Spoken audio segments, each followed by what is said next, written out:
I'm getting sniped at by some Democrats. I don't like it. I didn't put us in this situation. They did.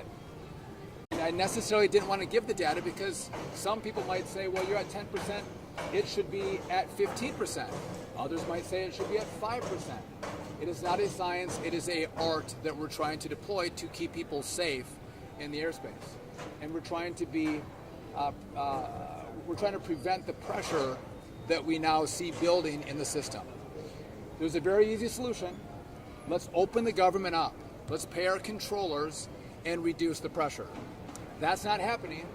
The Senate actually is going home this weekend.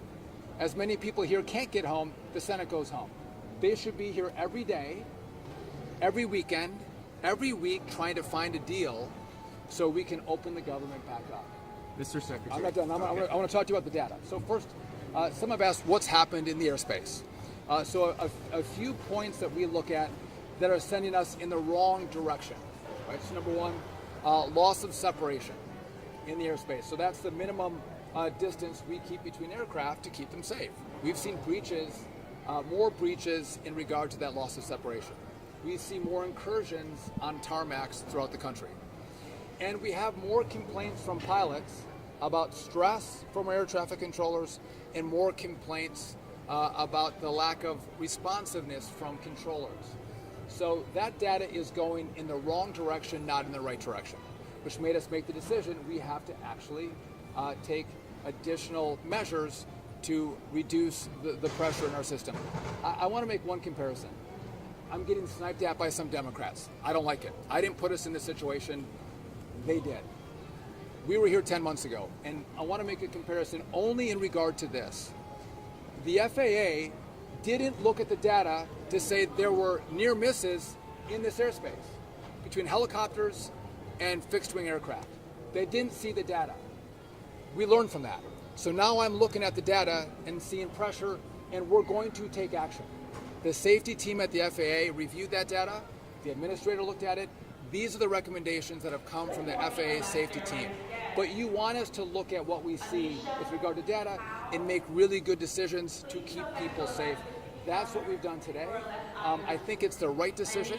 And again, I want to hear from passengers. Happy, ready to take your questions or anyone else. How would you rate the airline's response, and what would you say to passengers who are frustrated with cancellations and delays?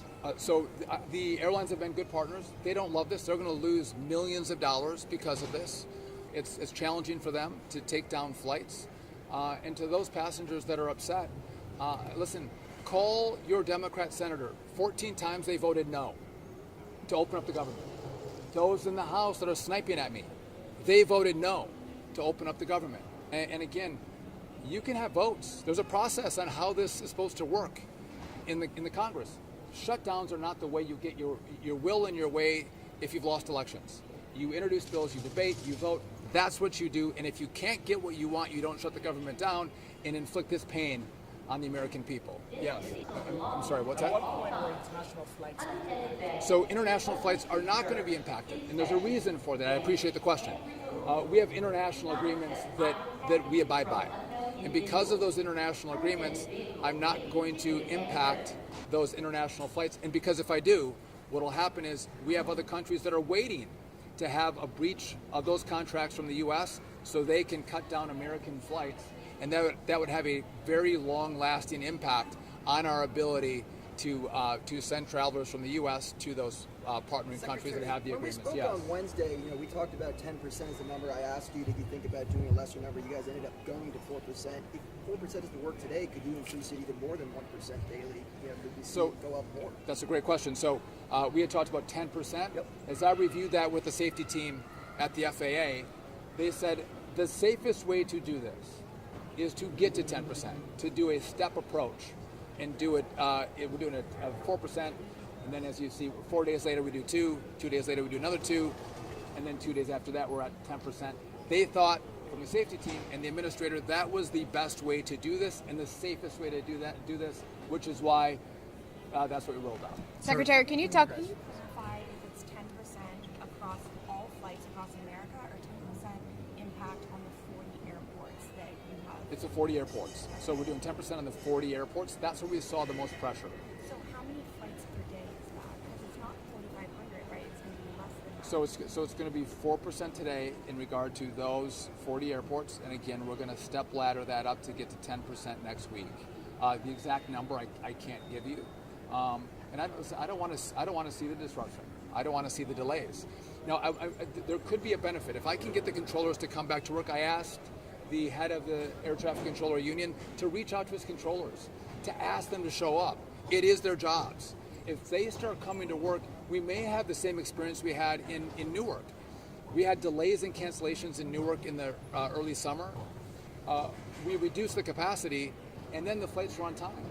Right? We had less cancellations, less delays. It was the most on-time months we had in Newark ever.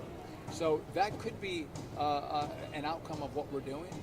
And we'll see probably more people on less flights, which means less pressure on control. Sir, have you spoken to the president today? Any expectation he has in the middle of this tense situation across the country? So I haven't talked to the president today, but I've talked to the president, I've talked to the White House. They're fully read in on what we're doing. And when I look to the safety team, the White House also looks to the safety team to help us make the right decisions, to do the best we can to keep people safe. But there's an easy answer. There's an easy answer. Open up the government. Stop this. And by the way, when I was in Congress, we had shutdowns. I stayed here for a month. I didn't fly home. I sat in my office, working on deals, working on solutions. Why are senators going home? If you can vote 14 times to keep the government shut down and create this gridlock in our airports, and you're going to go home, they should sit here. Like Americans sit in airports, they should sit in their offices. They should sit in the Senate and figure out how they're going to come up with a deal to open this back up and not use the American people as leverage. You had a question? Can you talk about the morale of the air traffic controllers right now? Obviously, long hours, some are not coming to work, unpaid for the last couple of weeks. What's the morale like? So, listen, you don't get paid. You're stressed about paying for your families, food on the table. There is stress, and we see that. They're not happy, but you know what? Most of these men and women are great professionals. I've told you this, we don't have the best equipment, we do have the best controllers. And they work really hard, and they care deeply about keeping Americans safe through our airspace. And I'm grateful to them for that. But let's not lie about the pressure they're under. What's happened is a lot of the same controllers come to work every single day. We have that group, then we have another group that has a longer record of not showing up. And so the ones who do come to work, they're the ones that are working 6 days a week, 10 hours a day. And you can do that, all of you guys work big hours. You can do that for a couple weeks, but at one point you're going to get burned out. You're going to get burned out. And that's what we're seeing now. There's a higher level of fatigue with the controllers because they've been doing this for a long time as we've tried to mitigate the impact of the shutdown. But now when we see numbers go in the wrong direction, the data go in the wrong direction, we have to take preemptive action to meet our obligation. First one is keep the airspace safe. That is the first job we have. And by the way, at DOT we do a lot of things. This is the most important, and that's why we're taking the action today. I'll do one more question. Even if the government does reopen next week, when could we start to see flights resume as normal? Could this spill into Thanksgiving and the holiday season? It's a great question. So if the government opens on day one, will I see an immediate response from controllers? No, the union is telling me it's going to take time to get them all back in. Okay, I don't wish this was the circumstance in which I was dealing with. So I imagine as we see the data change and more controllers come to work, we are as quickly as possible going to take these restrictions away. That's the best approach. But we have to look at how many controllers come to work and how long that takes after the government opens back up. And here's what's hard for us. It's not one tower. It's not one TRACON. It's not one community. One day it's LA. The next day it's DCA. Then it's New York, and then it's Orlando.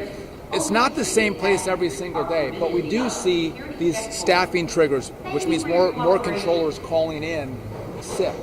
And there's no rhyme or reason to it, which is why we are taking this action to reduce the pressure. And again, hopefully, what we're going to do today is going to make sure the airspace is safer than it was as we go through this shutdown. And so my last message is I'm going to go talk to passengers. My message is enough. You've inflicted enough pain on the American people. I hope those who vote to keep the government shut down will come to an airport and they should introduce themselves to the travelers and ask them if it's worth it. Is their delay worth it? Is their cancellation worth it?